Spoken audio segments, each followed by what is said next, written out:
All right, I want you to mentally time travel with me for a second. We're going back to 1997. Okay. You're sitting at, a beige computer monitor that probably weighs 50 pounds. You click a button to go online, and you hear that awful screaming, screeching modem noise. Oh, I remember that sound. The handshake. Handshake, exactly. You're waiting like 5 minutes for a single image to load. The Mhm. internet feels clunky, a novelty. But while we were all trying to figure out email, a war was starting.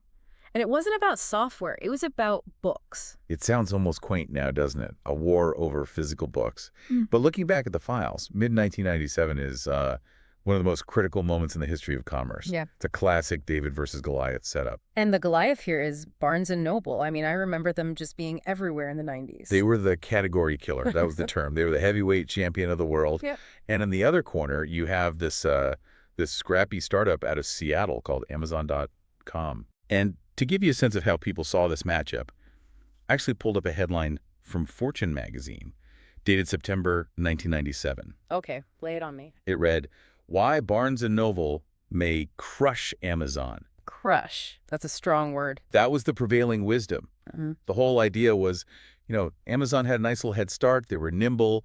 But the second the big boys showed up, The ones with the real money. the ones with the money, the distribution, the brand, the startup, would just be obliterated. And obviously, we know that's not how the movie ended. But the how is what we're digging into today.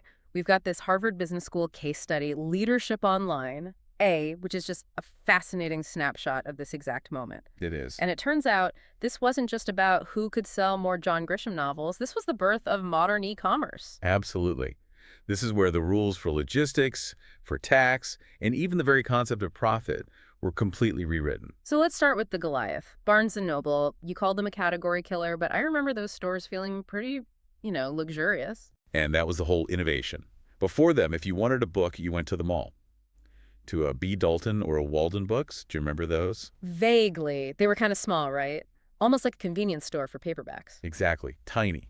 Maybe 3,000 square feet. They'd cram 20,000 titles on the shelves under fluorescent lights.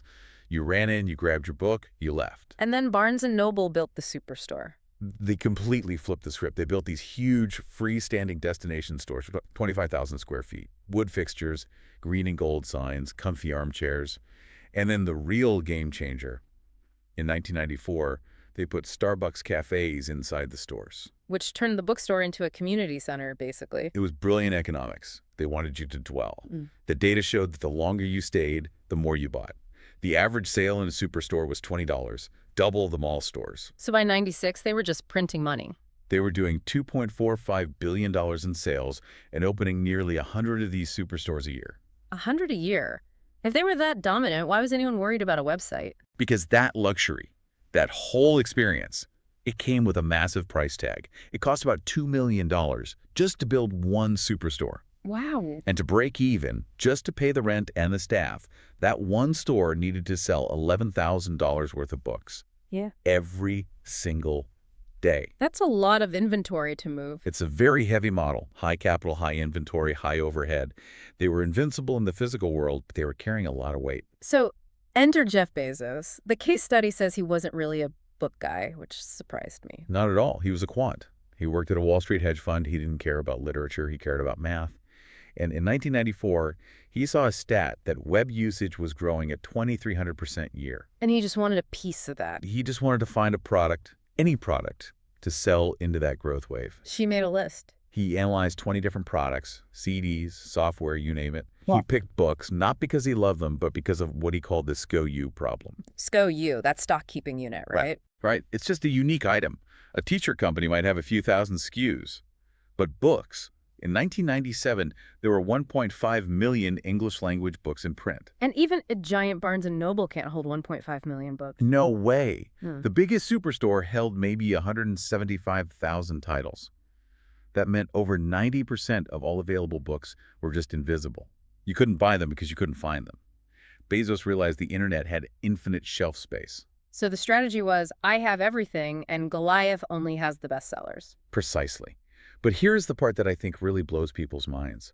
When Amazon launched, they called themselves Earth's biggest bookstore. Do you know how many books they actually had in their Seattle warehouse? I'm guessing not 1.5 million. Not even close. They had about 2,000. Wait, what? They listed over 1 million books on the site, but only had 2,000 in stock. Correct. So if I ordered some obscure history book, what happened? Amazon performed a little magic trick. The moment you clicked buy, Amazon system would turn around and order that specific book from a wholesaler, mainly a company called Ingram. So they were just a middleman. They were flipping the book. It was an inventory illusion. You thought you were buying from a store with a huge warehouse. In reality, you were buying from a company that just knew where to find the item.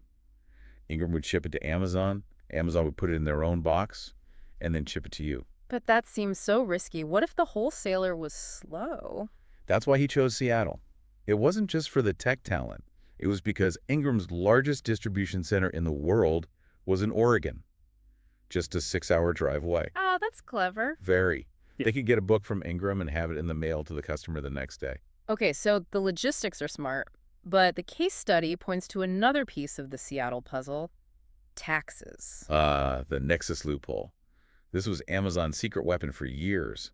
The law back then said a retailer only had to collect sales tax in states where they had a physical presence, a nexus. And Amazon only had a warehouse in Seattle. So they only charged sales tax to people in Washington state. If you lived anywhere else, Yeah. New York, California, Texas, you bought tax-free. Whereas Barnes & Noble, Had a store in every major city. They had to charge tax everywhere. So before the game even started, Amazon was automatically 5 to 8% cheaper. that's a massive advantage right out of the gate. But let's get to the finance part, because there's a term in the notes here: negative working capital. Ah, That sounds bad. it sounds terrifying, but this is the aha moment. If you get this, you get Amazon. So think about Barnes & Noble. They buy a book, they pay for it, then it sits on a shelf Collecting dust. and tying up cash. That book is $10 of their money just sitting there doing nothing. Right. Now, Amazon, because they used wholesalers, they didn't buy the book until after you already ordered it. Okay, I see. So you go to Amazon, you buy the book, they charge your credit card instantly, boom, they have your cash in their bank account on day one. Day one. But, and this is the genius part, they had negotiated terms with the wholesalers where they didn't have to pay their bill for up to 60 days. Oh, wow. I see where this is going. They are holding your money for 59 days before they have to give it to the supplier. They were literally funding their entire business on other people's money. So while Barnes & Noble's cash is tied up in inventory in fancy stores, Amazon has this giant pile of float they can use to grow the business. Precisely. They turned inventory 70 times a year.